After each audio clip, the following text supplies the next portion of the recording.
आपने जीई में 11 साल बिताए हैं. So what made you stay there for such a long time? किसी कंपनी में जाते हो, आप सबसे पहले क्या नोटिस करते हो? आप कल्चर नोटिस करते हो, लोगों का क्या बिहेवियर है कंपनी को लेके, या क्या फीलिंग है कंपनी को लेके, या फिर आप डायरेक्टली जो कंपनी के गोल्स हैं उनको आप इम्बाइब करके इम्प्लीमेंट करना शुरू करते हो? आपकी सबसे पहली फिलॉसफी क्या रहती है किसी भी कंपनी में जाकर? I really vividly remember your dialogue that Shelly like a kiss of death. If that person, if being constantly beaten up because of the matter of the situation due to some other thing, but still that person, he or she is like showing up very strongly, if that person breaks emotionally, do the companies think that the person is not emotionally stable, he or she is not able to manage? How does that work in the corporate sector? This is something that everybody would love to know, because people think that if you are getting emotionally broken in front of your managers, you are being considered as weak. Is it like that? You know, what is required of HR is to be a strong employee advocate, at the same time a great business advisor. When you start working with any CEO or any VP of the company, and you believe that these are their strengths and these are their weaknesses, so what is your mode of communication to them? Because some people are very receptive to the feed forwards and feedbacks, but some people are not. If leadership were a brushstroke, which one would it be? Bold, gentle, or layered? Gentle.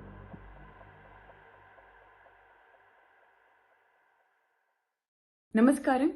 Welcome to Shelly Thoughts podcast episode 1. This is very special to me because this is something that I'm kickstarting for the very first time in my life, and I'm more than happy to bring you the guest from whom you're going to learn a lot. She is somebody who has inspired me over the course of years, and she always believes that leadership isn't about holding titles, leading big, large teams with authority. She believes in leadership to be of inner resilience and authenticity. She's a firm believer that if would like to be a good manager, then be the one who you would like to see for yourself. She celebrates pause because that gives her strength to know about herself even more.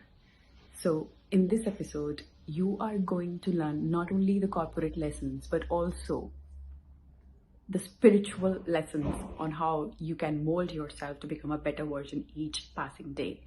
Because leadership and spirituality goes hand in hand. She's somebody who has walked different Fortune 500 companies and molded the culture, strategies, processes for them. And now she's here to talk with us to make sure that she passes on the learning for everyone to see. I can't wait for you to reap the benefits of this conversation, and would love to see your comments, likes, dislikes if you don't like it. But please share that so that I can get the motivation to create more of such podcasts. Take care of you. Now enjoy the show. Welcome, Leena. And आपका experience 2.5 decades का इतना vast और enriching है. 25 years. Oh, sorry. Yes. 2.5 decades. Yeah. Experience itna enriching hai, be it from, GSK, Aon, Accenture to GE, Tata, Jindal. The road is not stopping anywhere that I know of. You have worked as an executive leader with the CEOs of the companies as well. You have shaped companies' culture. You have grew the companies from scratch to where they are now.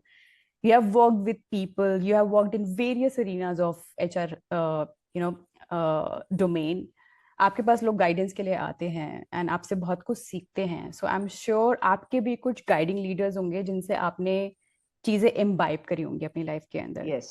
I would love to know that aspect of you, and of course your personal space, the pause you took, because आज के time में लोग pause से इतना डरते हैं सोचने के बारे में भी, और आपने वो लिया है, जिया है, और आपने अपने आप को बहुत मोल्ड करा है उस टाइम फ्रेम में. सो आई would love to know all that aspect of you. So welcome on Shelly Thoughts podcast episode 1, Leena. How are you? I'm doing very well. Thank you, Shelly, for hosting me, and I'm looking forward to the conversation.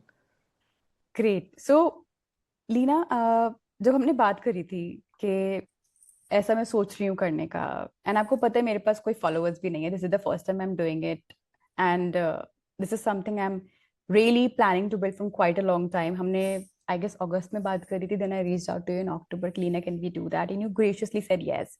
क्या था आपके दिमाग में कि चलो ठीक है करते हैं? क्या थॉट प्रोसेस था आपका उस टाइम फ्रेम में, and why you believed on me to start it with? That's a good question. Why I believed on you is because you believe in your own self. That is the reason why I believed in you. What ran through my mind, I've always been very open about my learnings, my mistakes, my failures. And, if people can learn from those, why not? Right? It's important. I have learned from leaders as well, and they have been very generous in their mentoring towards me, in their nurturing me as well. So this is my way of giving back, to the world at large. And I never shy away from any such opportunity. Haven't done that in the past and won't do that in future as well. I believe that's a great, you know, analysis about oneself. You have worn many hats, Leena, FMCG, consulting, pharma, heavy industries. इन सबको जोड़ता क्या है? From GSK to Jindal, what is that constant value carried you through? क्या So, चीज है जो आप I would say even before that, Shelly, because if I look at experience both in college and my, MBA as well, there was always this drive in me to create value, to create meaning. So I held positions in both these places as well, both my college as well as the MBA college. And the idea really was to leave something better than what, I inherited. So, be it the NSO president in LSR or the sports and cultural secretary in SIBM, the idea was to leave something better than what I have inherited. And that is something which has stayed constant in my life. Creating meaningful contributions in the companies I have worked in, uh, creating value for them, even if I don't stay in that place, or even if I leave that place, the value remains. And that's really been the constant thread across all my experiences. I have learned many things from different companies, Shelly. So each one of them has added some layer to me, which wasn't existing before. So be it GSK, where I began my career, and I took a cross-functional rotation in sales. I got a front view of of what customer wants, what customer desires, and the customer centricity element as well as the business acumen. I developed through my GSK experience, and then Aon and Accenture very similar. Taking insights from data, making meaning out of it, uh, customer centricity again, as well as project management are skills that I learned over there. G was, of course, my longest stint, and Hmm. a lot of things to learn from GE. How do you have both your head and heart drive your decisions? Hmm. That was something which was very, very close to my heart Hmm. from GE, and structure, process, innovation, change orientation. Constantly upgrading yourself, Hmm. constantly changing yourself so that you stay relevant. Those are Hmm. some things that I imbibed from GE. Hmm. And then Sun Pharma was all about entrepreneurship and agility, how fast one can move. It was my first Indian experience as well. Tata taught me, how to create frameworks for a very vast ecosystem, because there was no one solution that would work for all the Tata Group companies. So that is what it taught me. And then, of course, Jindal was again a very strong speed of execution, where once have clarity in the organization, how fast you can go is something that I learned at Jindal. Hmm. So So, those have been my reflections from, from different companies that I have worked in. And one thing that I said is constant is my desire to create value and my desire to leave something behind better than what I had inherited. so that means from each company, these are the quality that you have imbibed, and you also wanted to Yes, make sure that I leave a fraction of my learning over here so that it remains over there and the company should flourish, yes, right? correct. I believe that's the, in my world, that's called the ability of giving attitude, Hmm. right? अगर आप कुछ सीखने जा रहे हैं और वहां से सीख के अगर आप कुछ उनको दे के आ रहे हैं, वो एक एटीट्यूड होता है कि हम यहाँ पे चाहते हैं कि हमारे जाने के बाद भी चीजें बहुत फ्लरिश हो। Companies don't stop for anybody, but हाँ, आपका एक अगर इम्पैक्ट करने की वजह से वहां पे अगर कुछ चेंजेस आते हैं, I believe that is something that people will remember forever, Yes, right? yes. And that is something is to really learn from it. Yeah. आपने जीई में 11 साल बिताए हैं, so Hmm. What made you stay there for such a long time? I Oh, it remember. was home. It never felt like work, hmm. Shelly.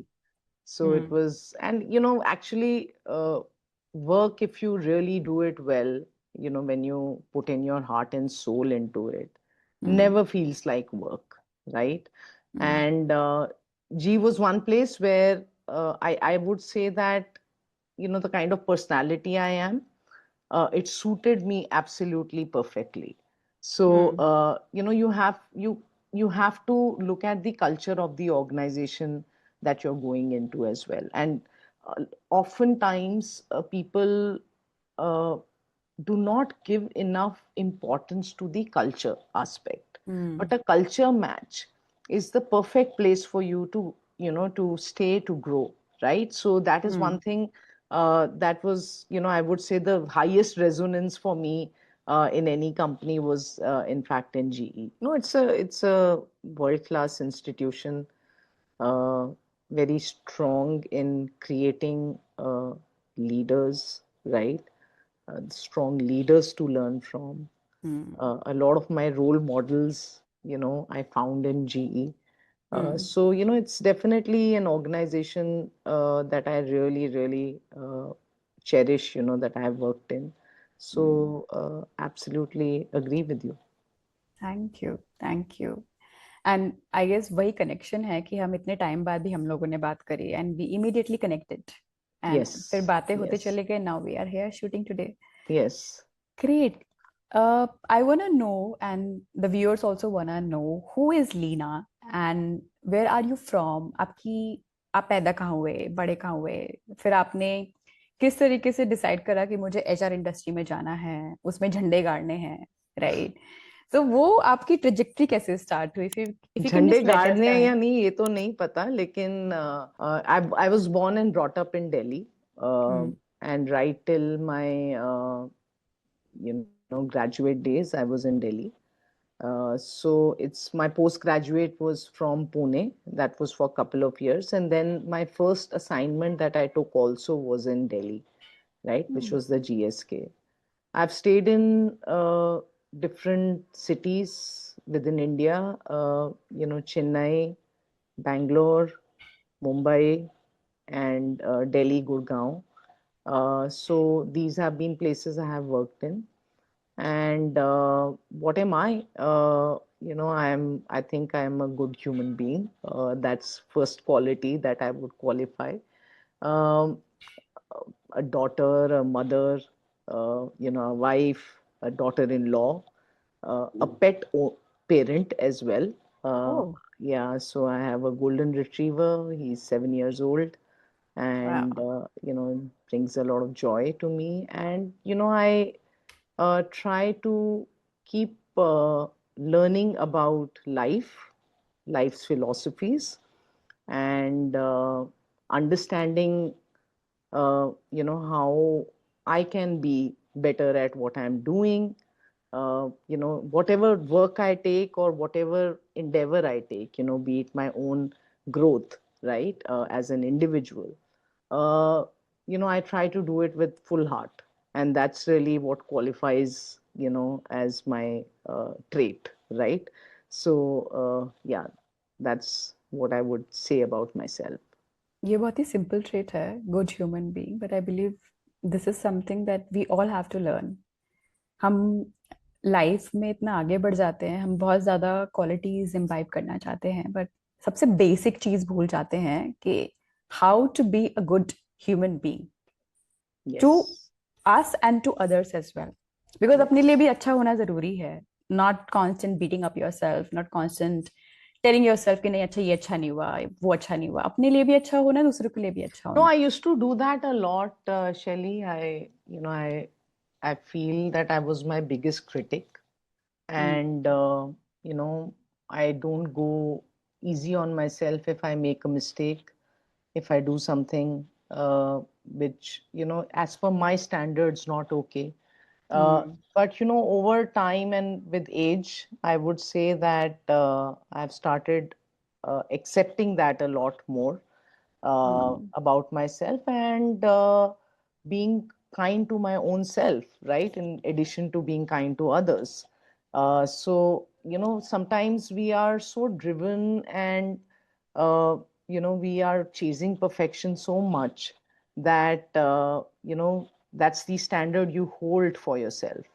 And, when you fall short of that standard, you have the negative talk for your own self. And I would say that, that's the worst thing you can do, because uh, you need to be your biggest cheerleader, right? mm, That's the most important thing. mm, And people don't remember that, and I've seen many people do that very well. So mm, why not learn from them? So mm, this is one trait I think women have it more mm, than men. So mm. this is something to watch out for. बिल्कुल. मतलब अपने बारे में भी अच्छा बोलना, अच्छा करना जरूरी होता है. Because That's true. जो हम बोलते हैं वो हम बन जाते हैं. That's ये true. सबकॉन्शियसली हम लोग इम्बाइब करते हैं, That's राइट? true. सो अच्छा होना खाली दूसरों के लिए जरूरी नहीं है, अपने लिए भी जरूरी है. So thank That's you true. For mentioning that. Yes.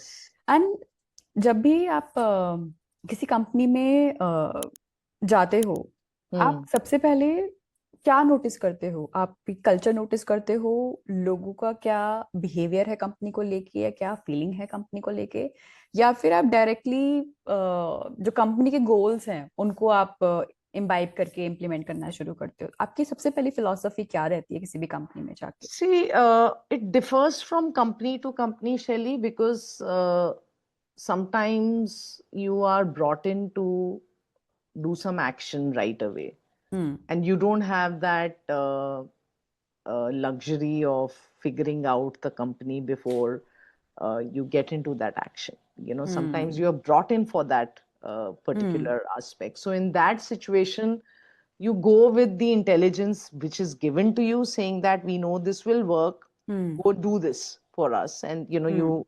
you use your expertise to deliver that for the organization.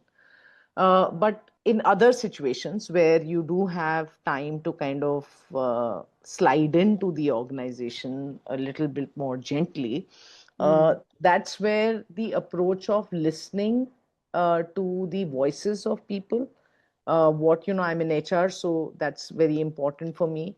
To what people are saying, what needs change, what needs to be retained, what are things people like about the place, which you shouldn't touch at all, what are things that people want a fresh perspective on, and that then shapes your own, uh, you know, I, I don't want to say the word agenda because it's never your agenda. You're hmm. putting forth the what is required for the organization's, hmm. progress.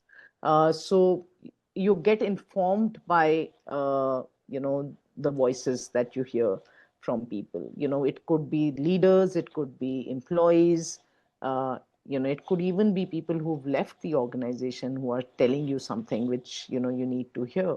Hmm. So and then you have your own observations as well, because over time you have gained experience in different aspects of HR. So you have your own observations on what can be better.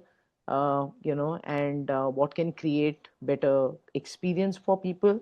And those are also what inform you of, creating the first set of goals for yourself. Hmm. So it depends upon the place you are going in and what is Yes, the intention of hiring you as a correct, leader over correct, there. correct, okay कहीं पे बहुत चीजें fast track mode में करनी होती हैं तो उन चीजों को correct, आप पहले इम्बाइब करते हो and then you start implementing them, and once you get the correct. space then you make sure कि people are also heard and their thought process is also there into what you are building in an organization. Yes, yes, Makes sense because हम किसी भी नए इंसान के आने से पहले कंपनी एक रोड मैप को फॉलो करती है, अपना एक प्रोसेस फॉलो करती है, बिकॉज उनको अपना कल्चर ज्यादा अच्छे से पता है rather than us being new in any organization. yes, So you have to listen what is required right now and then implement your methodology, your thought process to it to make it work both yes. ways. So in your experience, Leena, आपने हर phase में I am sure अपनी expertise provide करी है लोगों को, be the hiring, be it leadership development, be total rewards, be it preparing the culture of the company for the growth, be it taking the company to the next technology level recruitment phases. इन सारे phases में से what you have enjoyed the most, जो आपको लगता है कि इसको करने में मुझे बड़ा मजा आता था और ये मैं और करना चाहूंगी, what is that one thing that you really look up to in your HR practices? So, if I have to uh, force fit, right, my Hmm. choice, and there is a choice of creating and there Hmm. is a choice of doing, Hmm. then I would always choose creating Hmm. because that's what gives me joy. Hmm. And yes, there is expertise to do as well, Hmm. but that is not as joyful to me as, that of creating. So Hmm. roles where I have been able to create and I have Hmm. been able to do something which is new for the organization, which needs a bit of thinking, which needs a bit of thought leadership. Those have been very joyful roles for me.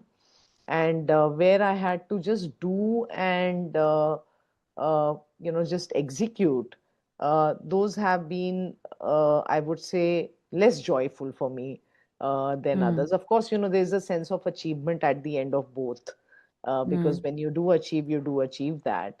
But it feels much more fulfilling when I'm creating.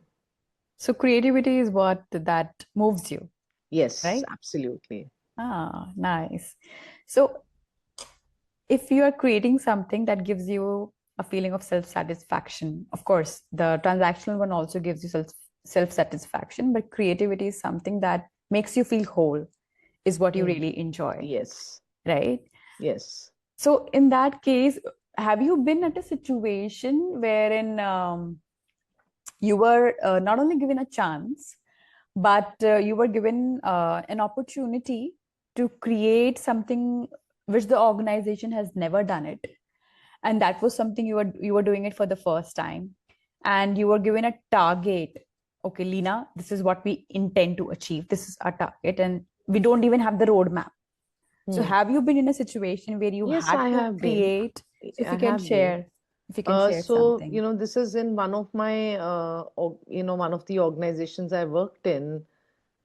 We had to create a platform which showed the full value of employment to the employee, right? And Hmm. it was being done in India first and then globally.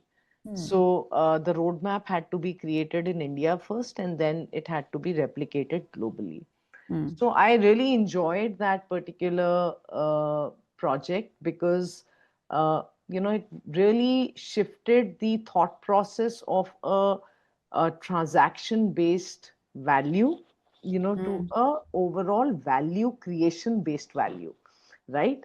Hmm. So if you look at rewards as a subject, what is it that when you say it was a very rewarding experience?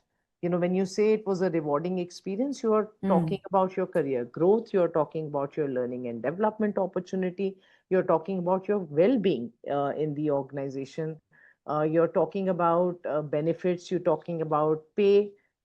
So all this put together, creates the value that you get from an organization. Mm. And when you are able to shift the value from just pure transaction to something that is built on trust and which is, pointing towards growth, the whole conversation shifts. So I really enjoyed working on that project. And in fact, there was global recognition, as well, that Mm. was attained through this. So, it was a fun project for me, Shelley, because of the different elements that I described to you. And if I may ask, this project was where? At GE? Yeah, At it was in it GE. was It was a project called GE for me. So, ah yeah, yeah. great. I'm sure must be a great learning experience for you. Bec- Leah, do you also believe that to become a leader, one has to be empathetic? Of course, And okay, yes, there is no two way about it. and if a leader is given, is it a platform, is it a place where he has to do everything in his or her capacity to achieve a goal, but to achieve that goal he or she is losing the empathy portion of it? What advice would you give to that leader at that point of time? Oh, that's a tough one. And you do have situations where you have to take a tough call. Uh, it doesn't have to be harsh, though, Shelley.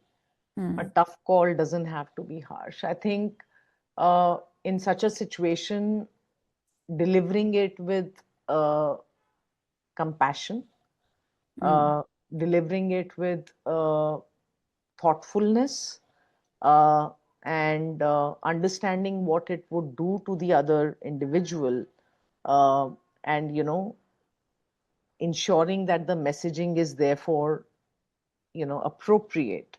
Hmm. These are things that one can do in such a situation. Hmm. And and we often don't think about all these aspects in the heat of the moment, Hmm. or because there's so much pressure on you to get whatever get done, that we lose this empathy at that time. So Hmm. my advice would be to just take a step back and see it from the other person's point of view, and then deliver it based on that. So that means during such moments, responding attitude should be one that leaders should adapt to. Reacting will always help them to achieve the goal, but it will loosen out the empathy portion of it. Yes, So, yes, a self reflection or a pause or a deep breathe or something like that is important at those yes, junctures, right? yes. Why I ask this, because I've seen leaders who have managed to hold themselves, compose themselves, even in the most abrupt or heated situations. In those moments, how they behave really impacts how the team is going to behave, right? Yeah. And I've seen who have been empathetic, who have been managed to hold themselves in those situations, but able to deliver the message loud and clear, were the ones who were able to achieve success. Mm, And who were lose their calm, who loses mm. their calm in the heat of the moment, are the ones where they might be able to achieve the target, but they'll be able to lose the trust the team has on them, Yeah. right? So that's what you also mentioned. It is something balancing situation. The And person has see, to. the uh, lens that I would look at it from, Shelley, is that uh, experience of an employee is the experience the manager is giving to the employee, right? Hmm. In an organization. And if there is lack of empathy, lack of compassion in that experience, then that's really what the employee is taking as a experience from the organization, because the lens that employee looks through is only through the lens of a manager, right? I mean, Hmm. that's the experience that you carry. So people need to be more thoughtful about situations, and leaders need to be more empathetic and more compassionate about different situations.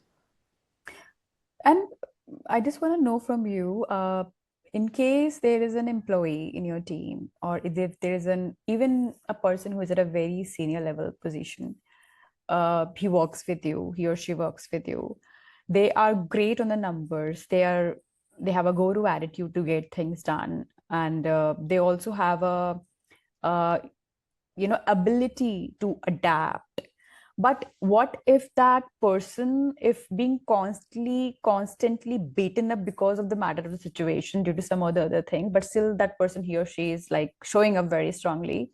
If that person breaks emotionally, do the companies think that the person is not emotionally stable, he or she is not able to manage? How does that work in the corporate sector? This is something that everybody would love to know, because people think that if you are getting emotionally broken in front of your managers, you are being considered as weak.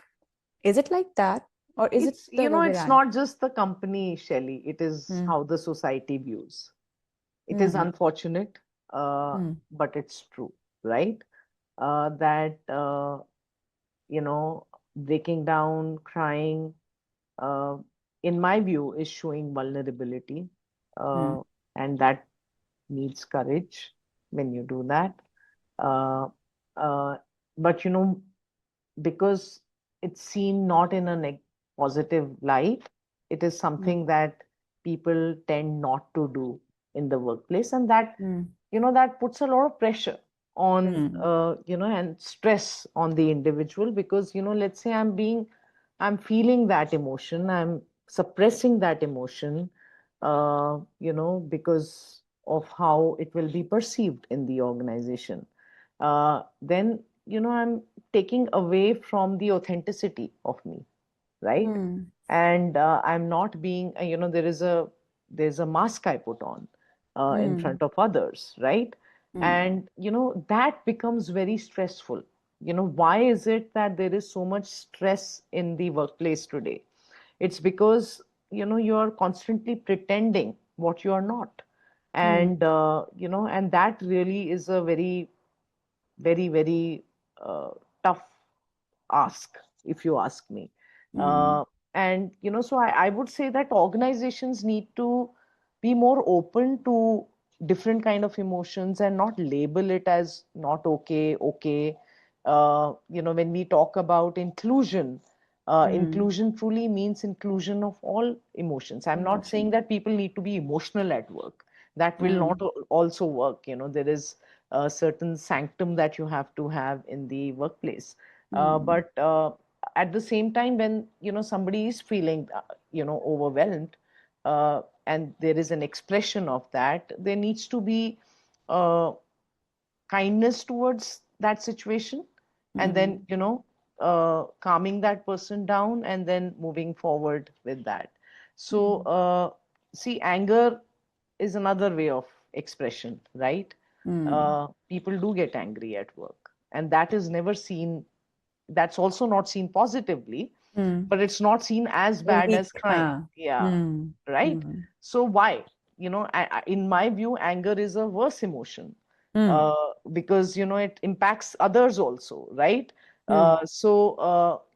I think these labels that we put on different emotions need to be rethought a bit, and a little bit more heart by the companies and by managers and by leaders would Hmm. be very welcome in the organization. I believe this is coming from you. That is really going to soothe a lot of hearts, because I'm sure there are tons of people out there who think कि मैं वहाँ पे emotional breakdown हो गया या हो गई तो मुझे लगता है they'll consider me as a weak person, right? Listening from you will give them a confidence that this is something requires a lot of courage to show that emotion, Yeah. right? And इस आपसे बात करके मुझे भी ध्यान आया कि I was just reading an article and उसमें ये बता रहे थे कि if you are constantly in a state where you are just pretending, right? That means you're constantly working in a survival mode. Yes. And with by working in that state all through your life, to your 40, 50 years of career, you're reducing your lifespan by approximately 15 to 20 years.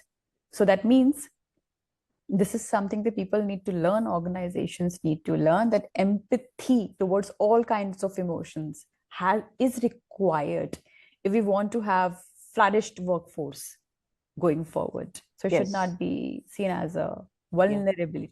It should be seen as a courageous aspect of that person के वो सामने से आके बता रहा है या बता रही है, right? That's true. I mean, I hope that this is seen in the right context, though, Shelly, because what you don't want is emotions flying high in the organization. You don't want that, right? Yeah. There needs to be certain discipline in the organization, which is important. I'm talking about these as one-off cases where somebody is feeling overwhelmed and shows that emotion to you. It needs to be seen appropriately and not looked down upon. That's really what I would. I mean, I'll tell you about summarize one as. of the case that I experienced. That was during GE days only, and my manager was very kind. His name was. I'm sure if he'll see this, he'll be able to remember that moment very nicely.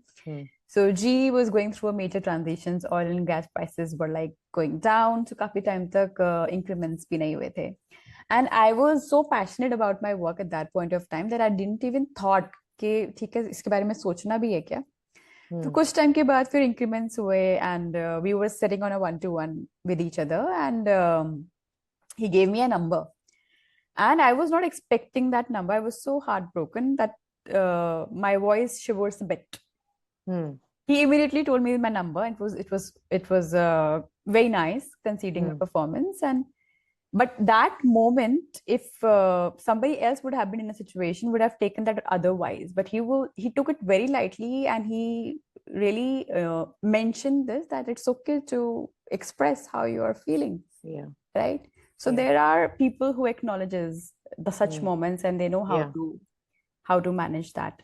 Right. So you were talking about the empathy and the emotions that people feel, and how companies and organizations should acknowledge it graciously. Obviously, it should not be a place that emotions runs high, as you just said. We have to maintain a discipline as well. But this is something the companies should learn and manage their, employees in such a way that people feel comfortable to share their thought processes, what they are feeling. Yeah. And so you have worked in companies that has led through change, right? So what do you believe is HR's true role in an organization? It's like we talked about that if you have been hired for a certain set of tasks upon, you took that first, and then you gradually, slide on to understand the culture of the company and then work around it.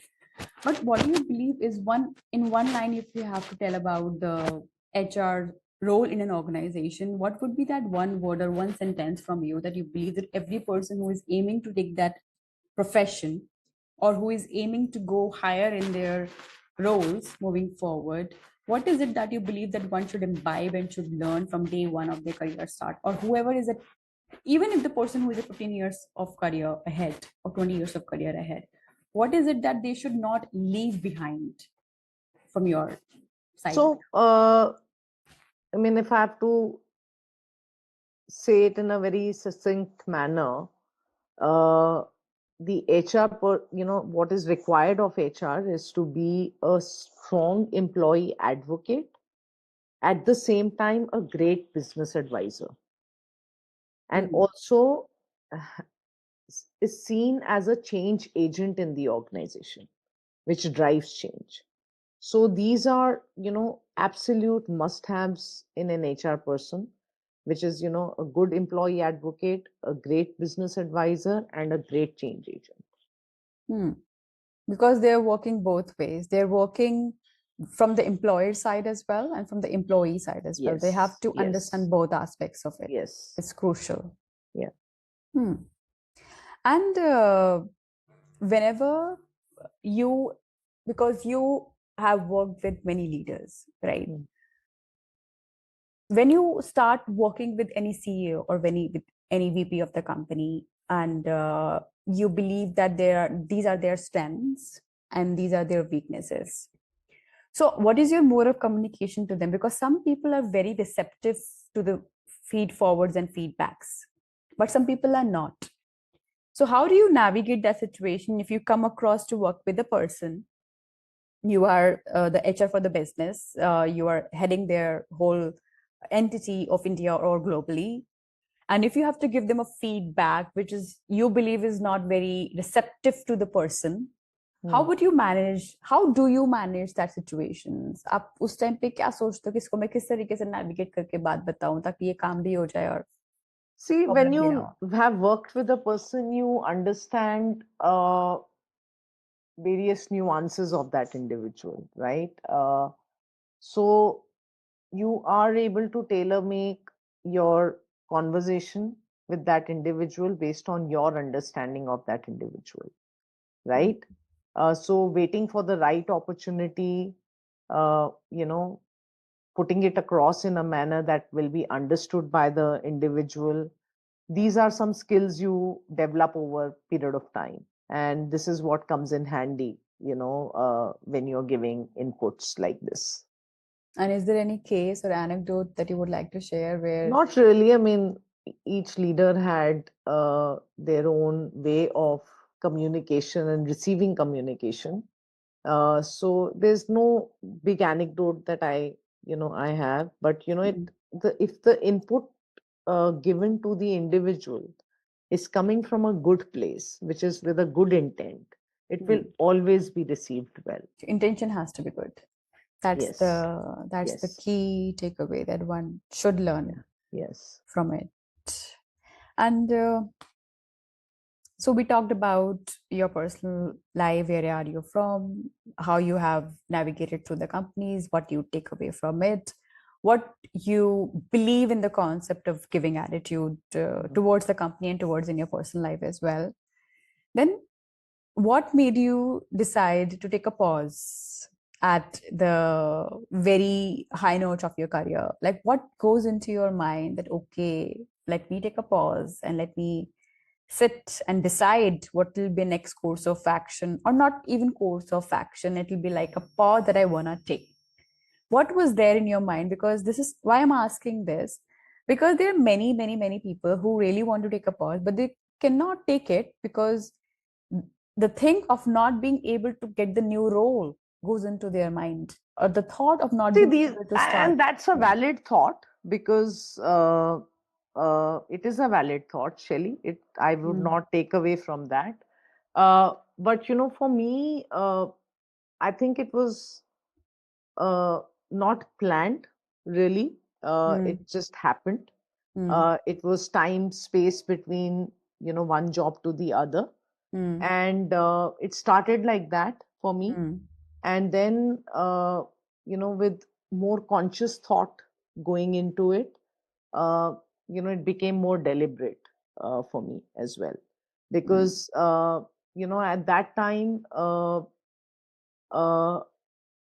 I had built many things in life, right? I had built teams, I had built processes, systems, mm, strategies. Uh, I was jumping from one role to the other, one challenge to the other. I think it was time to really look inward and see what am I building within myself, right? So mm. that is what kind of tugged at me, which made me take that, pause. Uh, so yeah, I mean, lot of learnings from it, a lot of learnings, and if you want, I can speak about that a little bit more.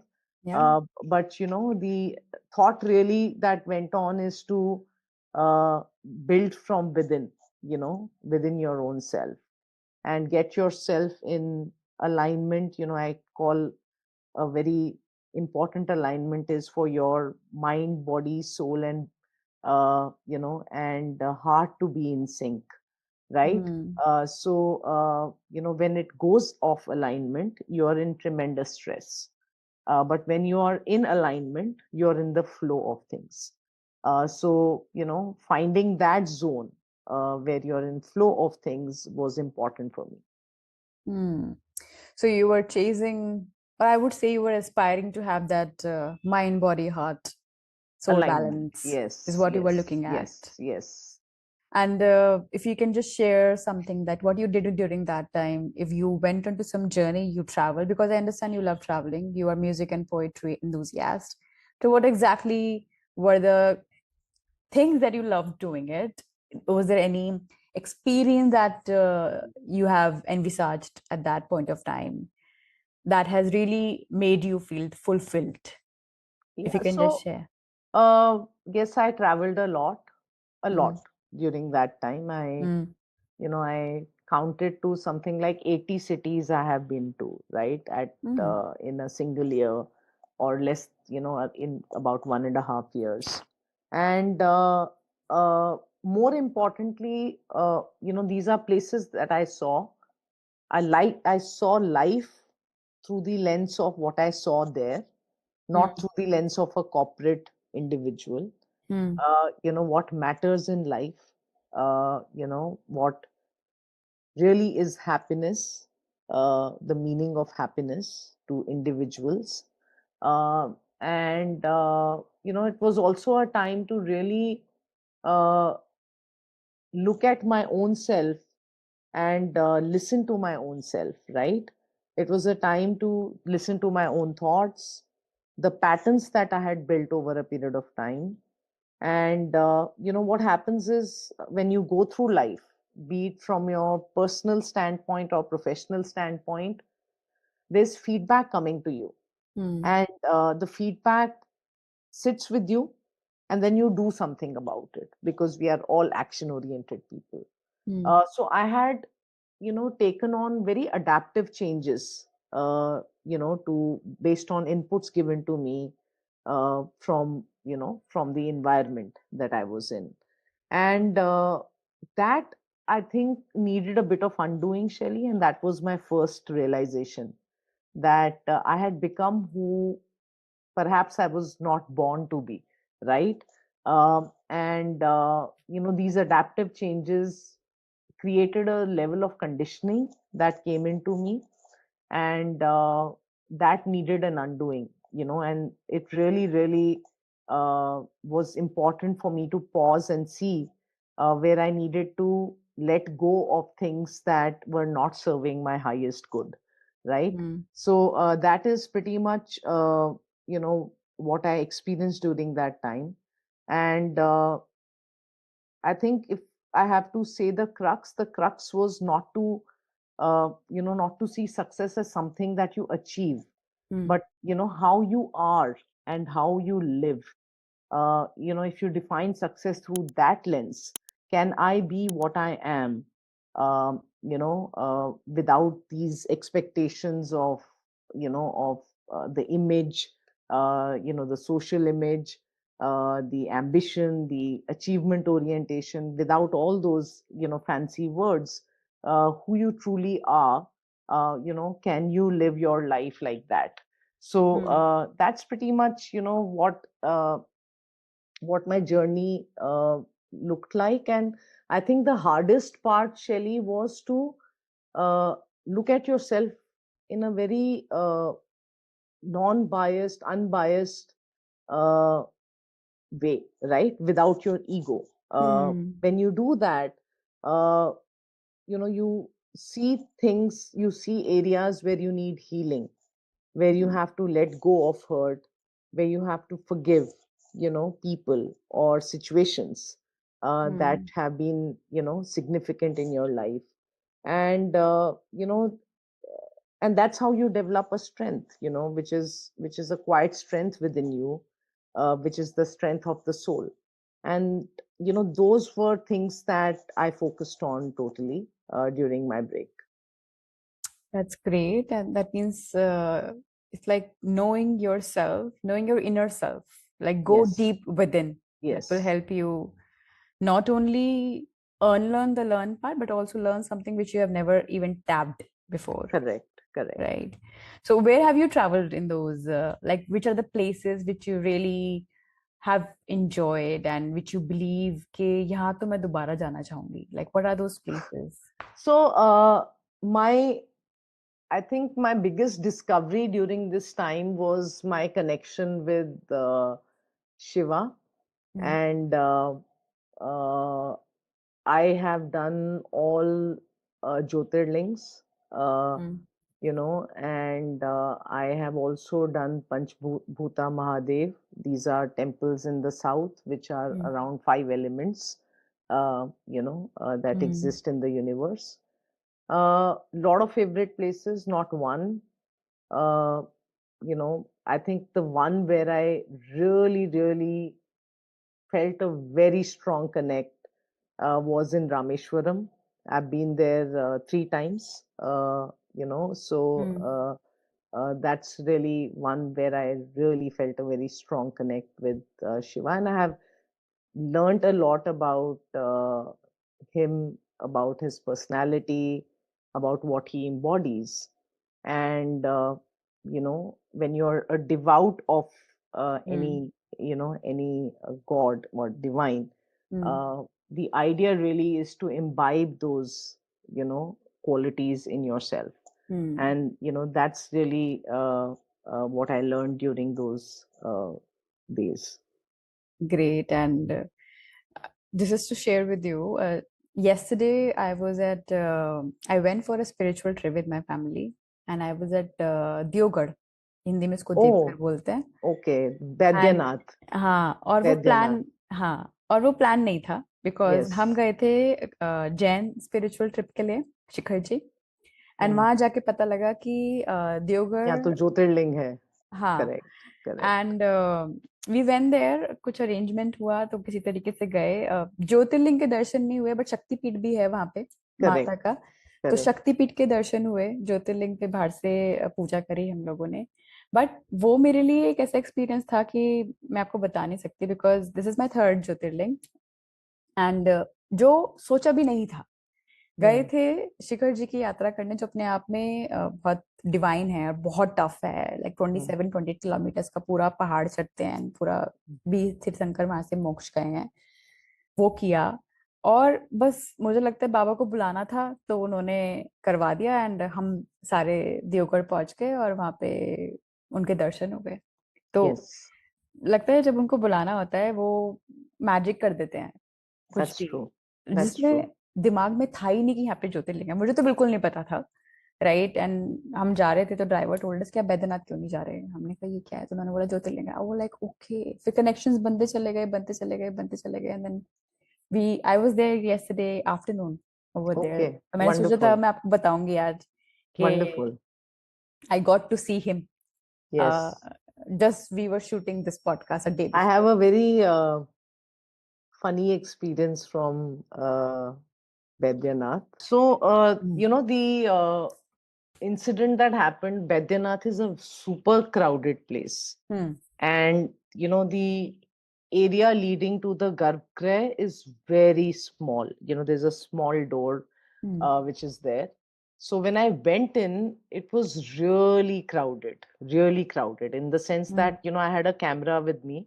I love photography. And I had carried the camera with me, and it was an expensive camera, and I was really worried that my camera will get squashed in this bead bar. So I was holding it with all my, like my dear life, and uh, but I wanted to bow down, and this is what I do. I touch my forehead to the shivling where I can. Not all Jyotirlings allow that. So I bowed down and I touched my forehead to the Jyotirling, and people were so, in so much in a hurry, or, they were rushed, or because of the crowd over there, they were not mindful. I had water, I had chawal thrown on my head. So मेरा जल अभिषेक हो गया वहां पे. Very nice, nice. That means Shiva wanted to have your Jalabhishek also over there. I don't know about that. But, I came out completely soaked. And the Uh, guy who was with me, the hmm. Pandit, who was doing the puja, and Uh. said, "Are you okay? Where are your specs?" I said, "Look, I've kept them inside. Don't worry, I'm absolutely fine." Yeah, अरे amazing amazing but अलग ही feeling है वहां पे जाके like वहां पे मैं first time गई थी तो वहां पे मुंडन भी हो रहा था वहां पे आई गेस मैरिड कपल्स की कुछ पूजा भी हो रही थी correct. सब कुछ मंदिर के अराउंड ही सब कुछ हो रहा है Yeah, very few Jyotirlings are there where there is there is Shakti Peeth also. Very hmm few. There are very hmm few in India. अच्छा okay Yes, this is one of them. And wow this is where her heart fell, right? हाँ Yeah, हाँ so a very significant one as well. And पता नहीं ये मतलब देवी चाहती हैं कि मैंने 1.5 महीने में 2 शक्तिपीठ हो गए हैं मेरे अननोइंगली Okay, but you'll मैं have a long way to go, and there are 52 Shakti Peeths. हाँ हाँ I I've no not even tried that. It's a long I haul. I guess मेरे शायद 4-5 हो चुके हैं बट ये 2 जो हुए हैं ना ये तो बहुत ही दिमाग में दूर दूर तक भी नहीं था Hmm. A month back I was in mount Abu घूमने गए हुए थे बट ये नहीं पता था वहाँ शक्तिपीठ है वहां जाके पता लगा वहाँ कात्यायनी माता का शक्तिपीठ है वहां पे उनकी जीवा गिरी थी Hmm. एंड वो मुझे दर्शन करने को मिला एंड फिर ये शक्तिपीठ तो मतलब Hmm. 1 महीने में 2 Shaktipeeth is something I cannot even imagine in my weirdest dreams कि I get to go to these places Yeah. और फिर मुझे लगा कि कल हम शूट कर रहे हैं ना आज मुझे बाबा ने यहाँ बुलाया है, तो वो आशीर्वाद देना चाह रहे हैं कि ठीक है Shelly Hmm. Do it with Leena and this is going to Yes. Be a success Yeah. That is great that is so great and so you relate with Shiva and हमने पहले भी इसके बारे में बात करी है this is something he comes into your life you know where you never even expect कि आपकी श्रद्धा उनके लिए बढ़ जाएगी Hmm. आपकी लाइफ में भी ऐसे ही एंटर हुए वो इस Hmm. पॉज के टाइम पे Hmm. मेरी लाइफ में वो 2.5 साल पहले एंटर हुए my mother is a worshipper she Hmm. Keeps Mondays fast I have kept Mondays fast but I was never a Avid follower of Shiva. But 2.5 साल पहले पता नहीं how he entered into my life. Now this is something I relate to him very very very closely, Hmm. and I feel like he's there around me all the Hmm. time. He listens to me and he guides me through his own way. Hmm. Right? वो बस शायद थोड़ा सा conscious होना पड़ता है समझने के लिए कि वो गाइड कर रहे हैं इन Hmm. चीजों के लिए आपको सो आपको भी ऐसा फील हुआ है अपने लाइफ एक्सपीरियंसेस में that he has guided you on a way where you believe कि आप आपका सबकॉन्शियस और आपका कॉन्शियस कह रहा था कि लीना ये करना है बट उन्होंने इस तरीके से गाइड करा your subconscious said no this is not the right way for you to do so have you experienced those anecdotes in your life where he has molded your decision making or No, I decisions don't, in life? I don't have that kind of experience, Shelly, but it was more of guidance on what I should be, Hmm. how I should be, rather than what I should not do and what Hmm. I shouldn't do, or should do, right? So it was more towards being than doing. That's where Hmm. I got his guidance from. Hmm. And what is that one trait that you have left off in your personality? And what is that one trait that you've imbibed uh, in these time frames? So if you can just share that, because So log. one trait that I have imbibed, I think, I knew the word compassion, but I know what compassion means, right? Today. And, you say you use it very loosely as well, saying empathy, compassion. But, you understand that only when, you have some kind of spiritual experience yourself. So compassion is something that I have uh, imbibed, and I knew it and I understand it and I live it today, right? What have I left is, sometimes I would react a bit strongly and, get snappy or irritable at times. I don't do that anymore. It was coming, as I said, there are parts of you that needed healing. And, when you are able to release that from you, then, you are in much better, more calmer space, with a lot of clarity. So when I did that release is when, I became what I am today, which is I don't do school. I never used to also earlier, but sometimes I would.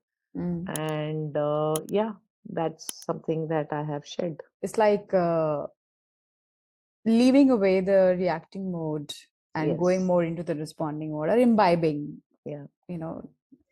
uh, एक More, I would not say responding, I would say observant. observing. Yeah. You're not reacting, you're just observing. Yeah. Very rightly said. And मैं एक गोपाल दास जी का एक video देख रही थी, उसमें उन्होंने बहुत ही सिंपल शब्दों में चीज समझाई कि रिलेशनशिप्स, रिश्ते आपके अराउंड के अपने आप अच्छे हो जाएंगे जब आप हर चीज का जवाब देना बंद कर दोगे, राइट? True. True. वो एक अंदर जो जवाब देने की इंटेंसिटी होती है ना, I have to tell this, I have to respond back, I have to react immediately, how can this person say this to me? So his lesson was very simple. Why you are in a constant mode to get yourself validated? It's okay. Let them think that you are wrong. Let them think that you are not okay with that. Let them think that you are not worthy of it. What is it serving you by reacting to it? No, nothing. It's not serving anything to you.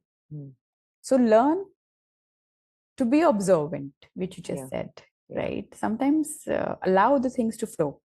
Yeah. Don't always try to prove every single time in your relationships, in your professional life, in your any space that you are working in. And that is very profound. बहुत ही simple सी बात है, but I don't think हम इस चीज को ज्यादा consciously समझने की कोशिश करते हैं या practice करने की कोशिश करते हैं. तो वो constant reminder बहुत जरूरी है, right, एक time के बाद. So thank you for that. So being observant is something that I will take away from this discussion. That's great. And so you're into spirituality as well. आप 12 ज्योतिर्लिंग करे हुए हैं आपने. एंड आई रिमेम्बर जब हम बात भी कर रहे थे, आपने बताया था कि आपने जो 4 धाम भी करे हैं वो सीक्वेंस में करे हैं जैसे करने चाहिए. वो अनकॉन्शियसली it happened आपने on किए its थे. own. Yeah, It happened. it wasn't I didn't even know actually. But I think there was there was some level of intuition, there was some level of divine guidance, you can say, that I did it in exactly the same order that it's supposed to be done. That's great. That shows that a guidance is there always with you. Because जब कोई चीज सही unconsciously होती है, then वहाँ पे for sure there is divine intervention. Yeah. Right? So that's amazing to learn from. And आपको क्या लगता है कि in today's day, in today's culture of things, in the corporates, in the business world, how much spirituality is important and what all it teaches to a person who is aspiring to be a leader or who is a leader, a decade-long leader from last 20, 30 years or 10 years? What is it that they would take away from spirituality and they can implement in their way of work or methods of work? So I'm a firm believer that spiritual understanding needs to be given to you when you're learning, which is in your childhood, in your formative years. When you look back into our system, Gurukul, right? Gurukul had all these elements in. And then, the schooling and all of that took away everything. And, by spiritual, I don't mean religious at all. It's just understanding of basic principles of life. And different theories of life, different philosophies of life. So these are very important things to understand so that you are grounded all through your life by the spiritual guidance you have received Mm. earlier on. What each person takes from spirituality may be very different, because each soul is on its own journey. Your journey will be very different from my journey, right? uh, and what I take for myself will be very different from what you take for yourself. It depends on what your soul needs, Mm. right? And it is different for different person. So there's not one, there's not one stop solution that this is what you will learn from spirituality. It is different thing. I mean, few things I learned which I think will be of value to the audience.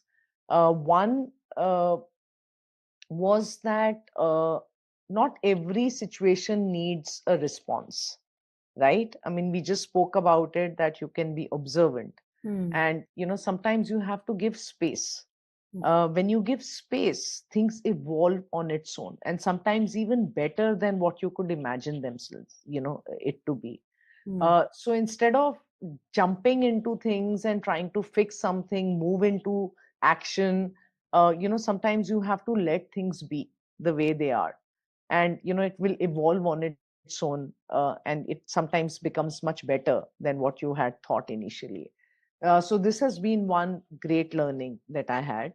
The second one I would say is that, uh, when you see a conflict, right? Mm. It's a conflict is a difference that is there in thought process. uh, each individual, in corporate or otherwise, even beyond that, right, in life, they come from their own set of experiences, their own set of learnings.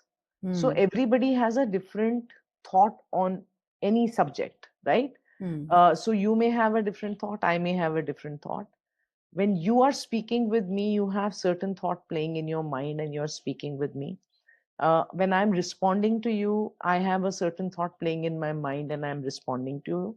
And this is what leads to us, if these are conflicting, then that what leads to a conflict, right? Mm. But if you are accepting of the fact that Shelly has very different experiences than Leena, and therefore, where she's coming from is very different from where I'm coming from.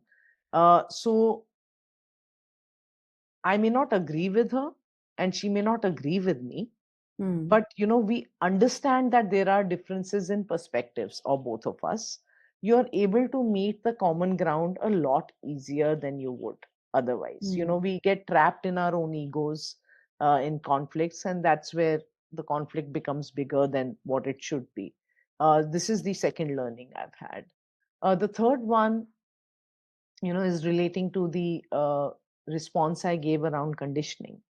uh, Feedback, even with good intent given to you, uh, you have to use your own mind whether you want to take that feedback or not.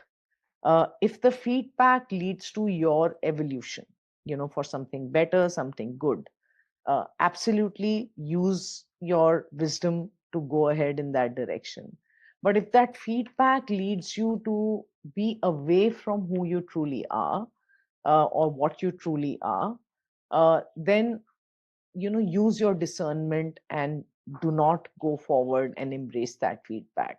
So this Mm. is another big learning I had. So these are things that I have learned through Mm. my journey, and I'm sure this will be of use to the audience as well. So, I believe that's very profound. The one that you said that the feedback part, like you should know for that to even decide and think that okay, this feedback is not good for me. You need to know your inner self better, Yes, right? And that will happen if you try to practice something in spirituality. It is not. that's It cannot be related to any religion. It can be any mm, practice that you do. yeah, It can be any faith that you believe in. But to even know that okay, this feedback is giving to me, something is not going to serve me better, it requires a lot of inner engineering, a lot, yes, to yes, know that okay, yes, this is not going to serve me, yeah, right? Because how we think, especially the people who are new into this corporate sector, they believe that somebody who is much senior to me is giving me a feedback, let me take it. And that is also fine, because for them in their developing years, it's very much required to groom. But if somebody starts practicing this way of path to know themselves better, I believe they can even know, or you can say, better mold themselves in a way what to take, what not to take. Because if I had to tell about myself during the initial start of my career, whatever was given to me, I took it. I didn't even give a second thought, okay, it is good for me or it is bad for me. I take those learnings way ahead. Yeah, I mean, I would not use strong words like good or bad. I would say what takes away from you and what gives you. So what takes away from you, be mindful before embracing it. Embracing But it. what gives you more, absolutely go ahead and, embrace it. Oh, that is something that is going to help a lot of people, because feedback is always good, but then you also should know about your strengths and weaknesses, Yes. so that you can mold those feedbacks in a positive way and you can excel in your life moving forward. Yes. Right. And there is one more word which I learned during my GE time, was during one of the workshops, that I mean, tell me if it is still valid, that learn to use feed forwards, not feedbacks, because feed forwards are something that is going to curate your next set of actions ahead. Is it still relevant in the industry, in your circle, how it is, or it is still the feedbacks, or continues or considers, how it is? Tough one. Feedback will remain as long as we have performance management systems. Okay. Unfortunately, that's the hard truth. But yeah, I mean, if the idea is to progress a person and the intent is good and right, then it always does land well, whether you feed forward or you feed back. Important thing is that the giver needs to have the right intention. The receiver needs to have the right wisdom, while embracing it. You mentioned about the intention, the Yes. receiver's intent and the giver intent. Yes, Right. yes, Both of them yes.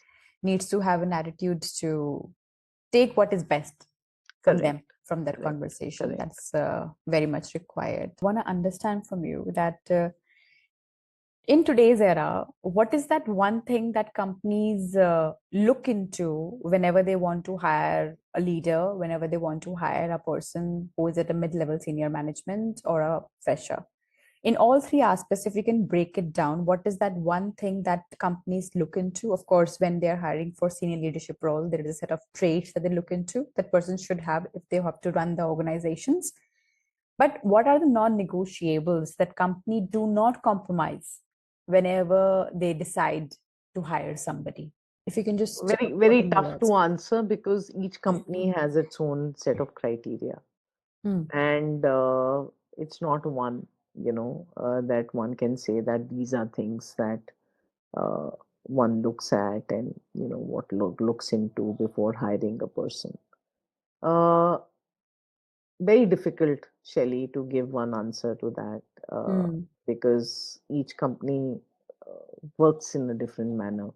So it won't be fair for me to give out these answers and say that, yeah, that's universally true.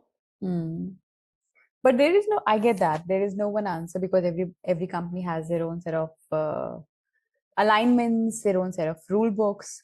But from a person who has seen the hiring of all level of people, if you have to hire a person for a senior leadership role who is going to run the organization, what is one thing that you look at first from an HR lens? What is that So, thing? my lens is the same irrespective of level.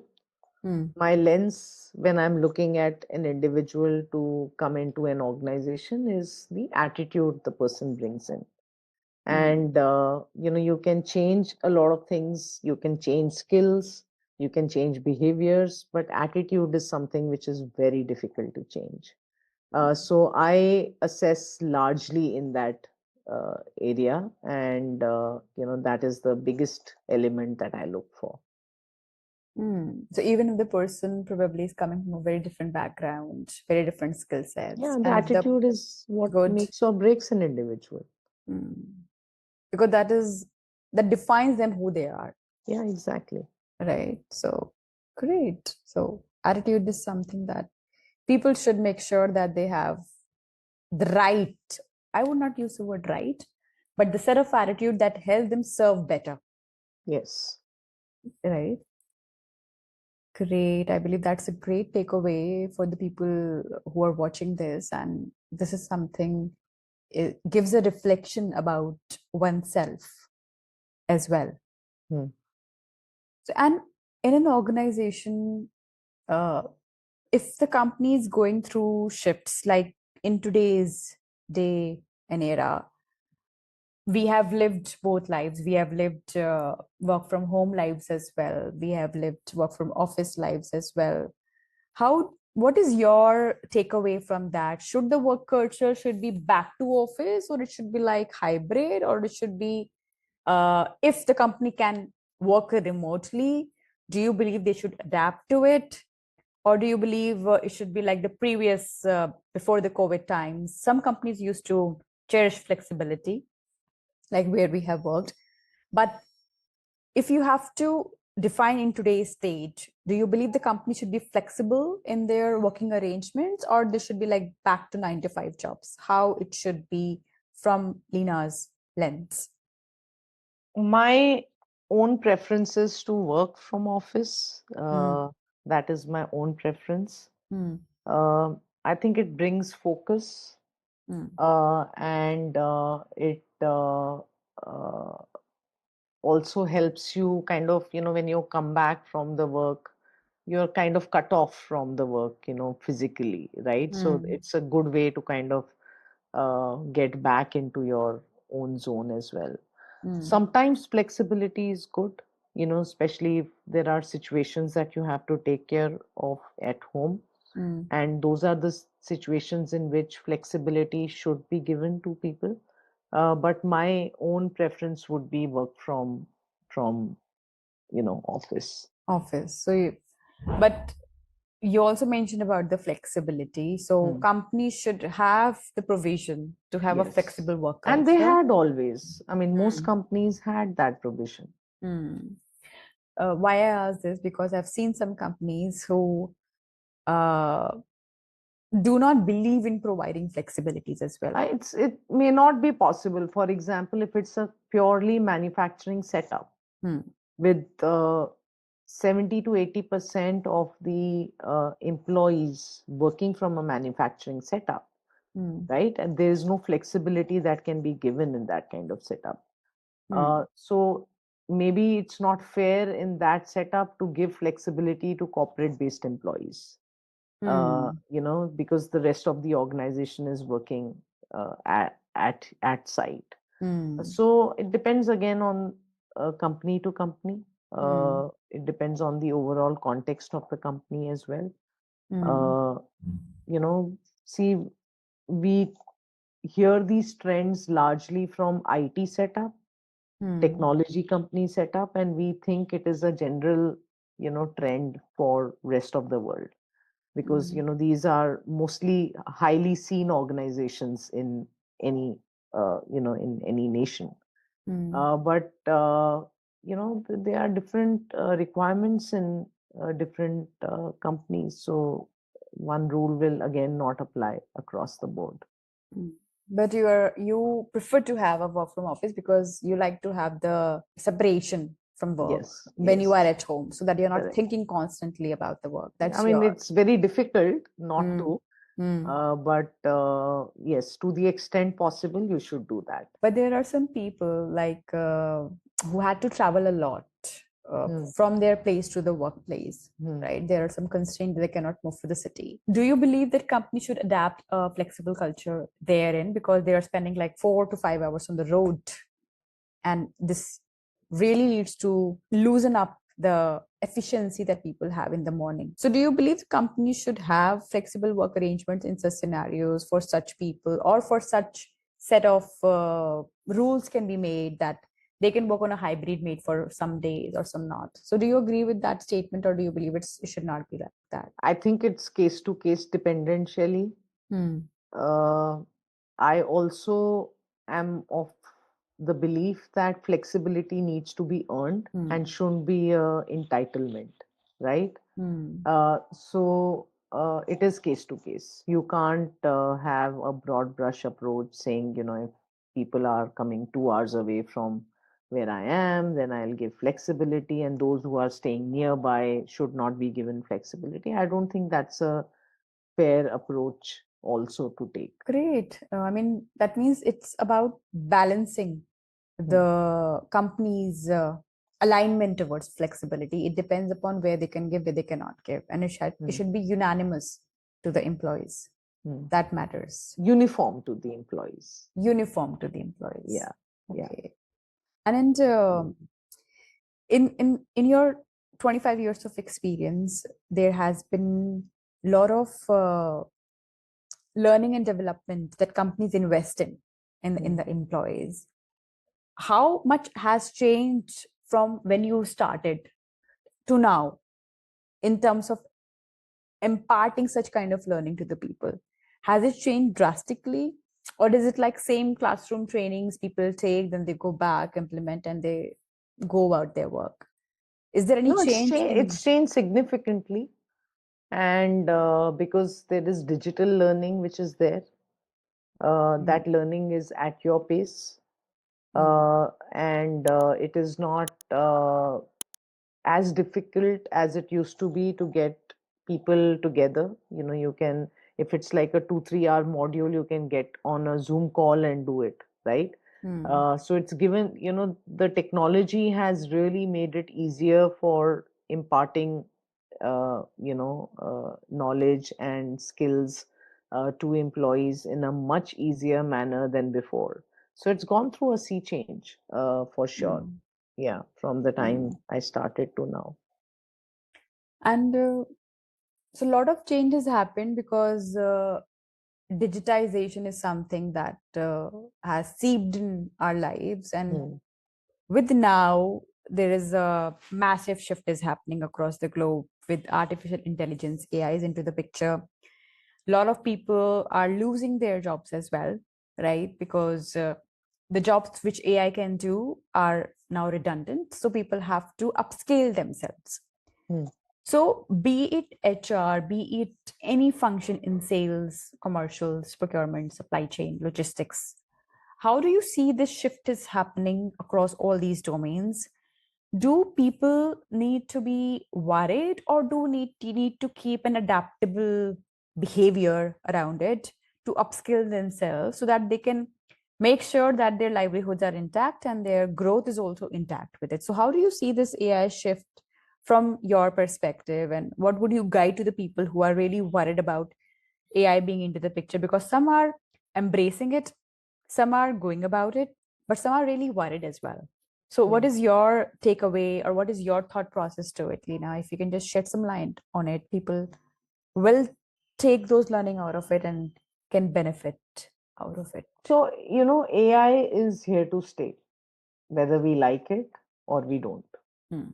And it has, it's changing the way we decide, it's changing the way we do things, it's changing the way we think, right? So that is not going to change at all. Hmm. Uh, what my my input to everybody would be that don't fear it, embrace Hmm. it, and use it to the best of your advantage. If I look at the jobs I have done, uh, where I have not enjoyed myself as much is where I was involved in administrative activities pertaining to that job. And each job has it. It is irrespective of level. Hmm. You have administrative aspects of job, and it can increasingly become less as you grow in your career, but it still remains. Uh, you know, and I call that drudgery of work. I call that, and I use that term for it, right? This is the drudgery of work which you have to Mm. all bear. uh, if AI is able to take that away from my life, I would be very happy. Mm. And so look at it that way, that it's built to take away the repetitive, the boring, the Mm. not so cool aspects of your job Mm. from you. And this will give you time to connect more with people. This will give you time to uh, think more creatively, spend time more in brainstorming than in doing things. And those are changes that one has to embrace, as one is looking at AI. Where I think things may go wrong is, I'll give an anecdote from one of the organizations I worked in. Mm. We were creating a center of excellence, Mm. and it really meant that the work would transition from a certain set of employees to different set of employees. So where it was transitioning from, they felt threatened that, if I'm not going to do this work, Mm. my existence is in question, right? Mm. And that was leading to a bit of challenge in managing that change. But then when we sat down with that set of employees and explained to them that here is what will go away, and here are things that you weren't able to focus on, that you should focus on, that this is where you need to move, and Mm. this is what the expectation from you is, the change became easier to accept. Mm. Uh, AI is nothing different. It's similar to this kind of anecdote that I'm giving you. Mm. Uh, what is AI going to do? If it's going to take away from part of my job, then Leena needs to understand how I will use that time to better my output for the organization. Mm. Uh, when dialogues like this don't happen, when the context of the change is not explained well, is where you find resistance to change. And Mm. and this is seen whether you are implementing a cloud solution, whether you are implementing an enterprise solution, or whether you are implementing AI solution.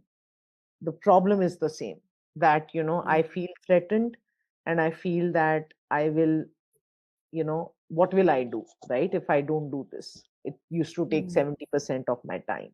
But then, fill that 70% with something more meaningful, which will be enjoyable for the employee as well. And that Mm. dialogue is, required to be had with the employee, Mm. and you will see a very different mindset. So that means what you mentioned over here is that communication need to happen with the employees who are going through these changes, and that means that organizations have a very uh, important task up hand right now, that Yes, as they are moving towards AI developments, they're moving towards more AI handling the administrative tasks.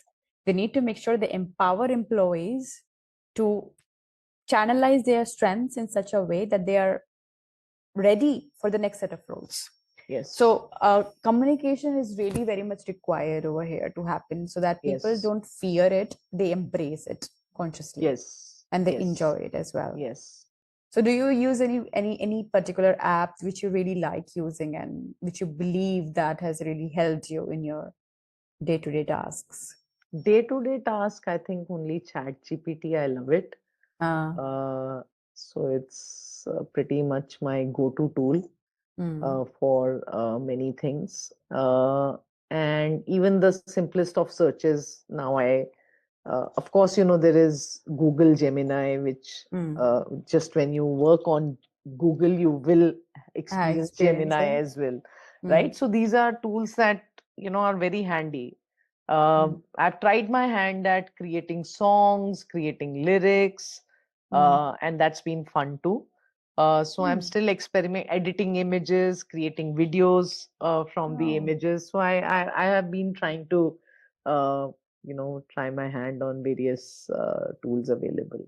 No, it's a different world altogether. I mean, Yes, uh, even if you're not a doctor, of course, we are not a doctor. Even at least you have that kind of tool who can at least tell you like what is there in your report, what to take mm, the crux out of it correct, from their level of thinking. So it also correct, depends on what level of tool you are using, correct. right? At least before visiting a doctor, you can have a general level of guidance that how your reports, medical reports, Doctors don't look like. like when you do that, but Yeah. they don't like it at all. But yes, at least the terms Ah, that are used in your report can be researched before you go. can be researched before you, Yeah, and it really explains really well, and at least yes, it give you a basic understanding that what you are looking into your report as well, yes, correct. right?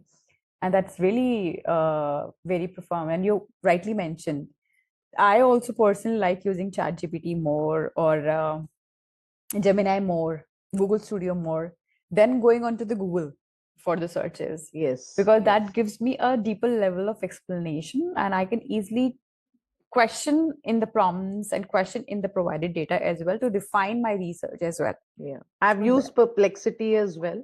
mm, And I often compare the responses from ChatGPT to Perplexity. Sometimes one is better, sometimes the other one yeah, is better. So yeah, yeah, you yeah. can It's try. it's it's good to play around these tools, and it also really uh lessen up a lot of things. Like in my case, whenever I research about a particular topic, I do that on ChatGPT now. Hmm. That really broadens my thinking process as well, that okay, I can ask this way, I can tweak this question in such a way that it can give me a deepened answer. Yeah. I can go to different models of chat gpt as well to get more nuanced and behavioral answers. Hmm. And the best part is that it also understands your personality, so with Yes. time it adapts and responds like you would have at that Yes. point of time, and that's Yes. really very very constructive to conduct. Yeah. In fact, when I was working on to curate a podcast, I took a lot of training from ChatGPT Okay. as well, like how to Okay. do it, what to take care of, what not to take care of, what are the Hmm. areas I can do. And it has been very, very, very helpful. Hmm. Rather spending a lot of time on researching multiple topics, it's one place solution which researches the web for you and give you a composed, or you can say concise knowledge, bundle it up Yes. and Yes. give it to you. Yes. Right. And do you also see that in your circle that people are really adapting these kinds of tools in their life and they are getting the I benefit think out of it? everyone is. Yes. They are utilizing it very Yes. consciously. Yes. And uh, recently, I went to a conference and somebody was telling me, he was the founder of the company. It's a startup. They were telling me that they also do their first or second two level of screening through AI. Is it really happening like It is that? happening, but has it eliminated the need for a human interaction? Answer is no.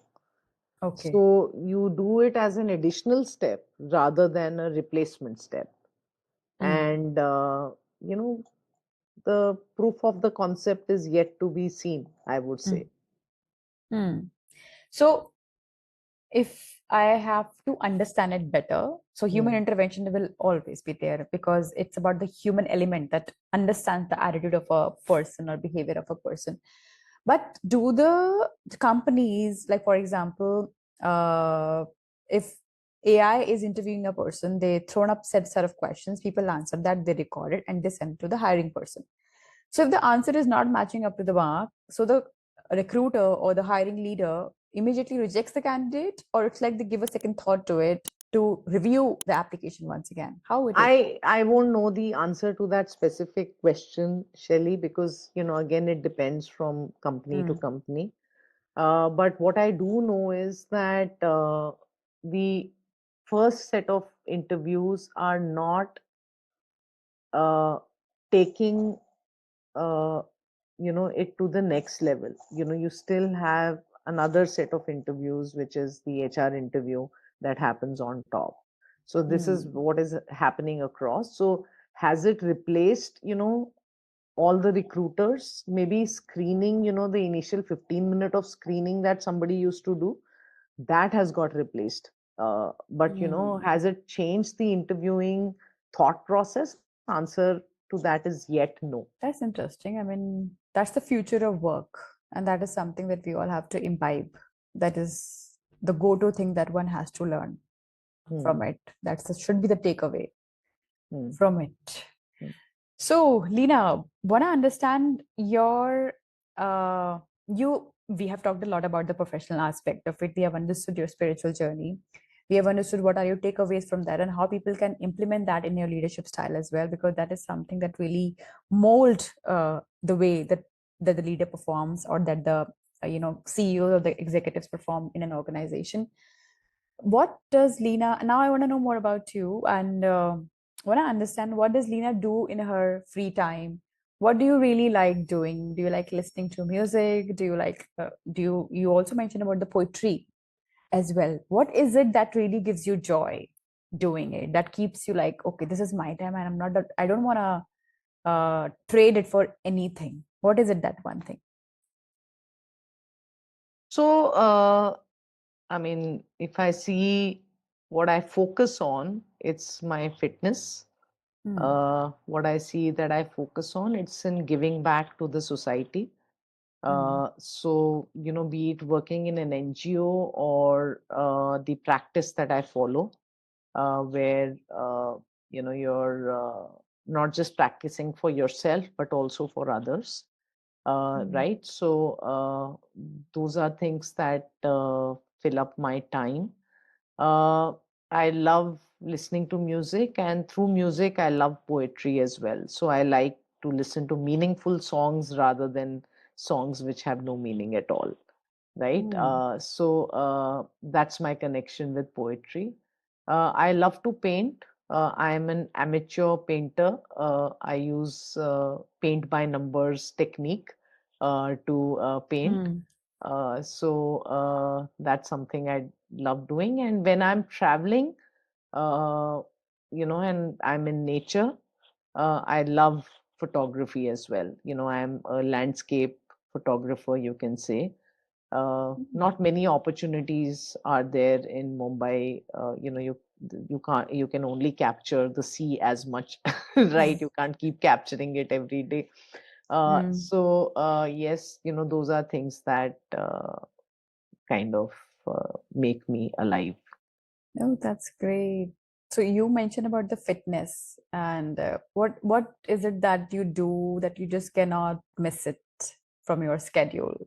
What is it that you look up to in I fitness? mean, I do miss it sometimes, Hmm. but I have a very standard regime. I do gym one day, I do yoga the other day, I walk every day. Hmm. So walking is a must in the morning. Hmm. So yeah, those are things which are must. So if Gymnast. I miss it in the morning, I'll do it in the evening. So walking is your go-to thing, like you just look up to Yes. if Yeah. you're Yeah. okay. So because for me it's yoga.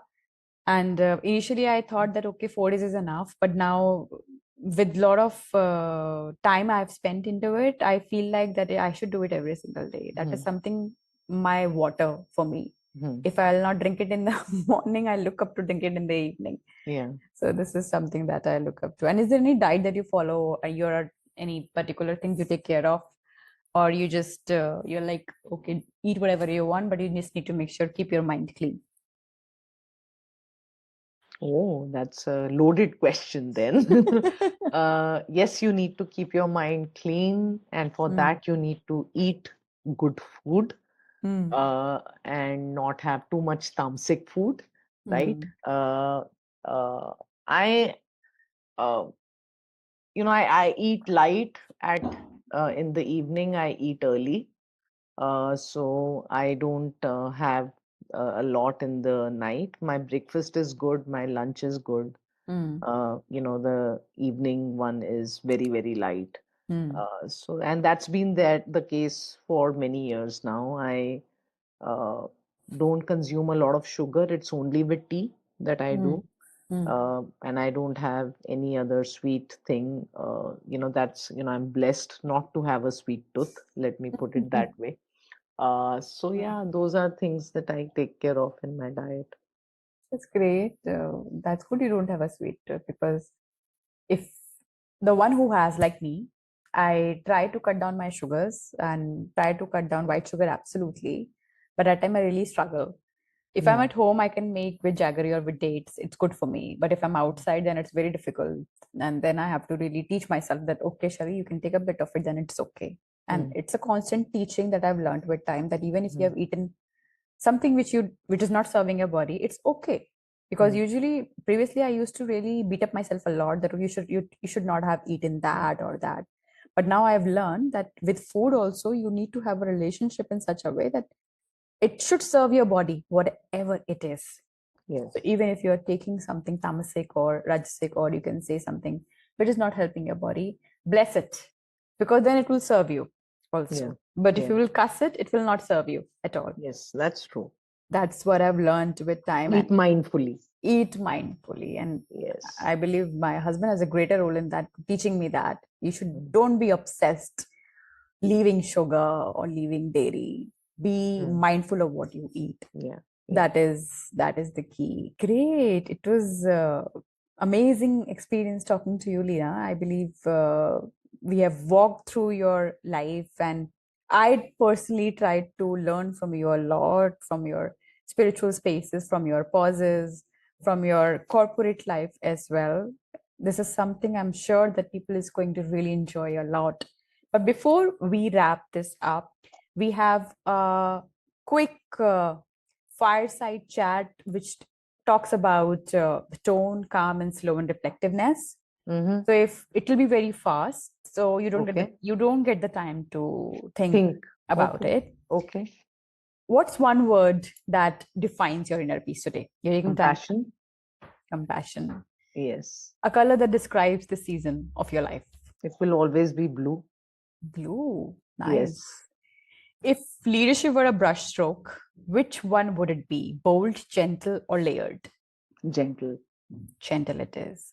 A Yes. message you would live for your 30-year-old self. So I have a analogy. I don't have one, word answer to this. Mm, When you look at a lotus flower, it mm, is sitting on top of very muddy water, mm, right?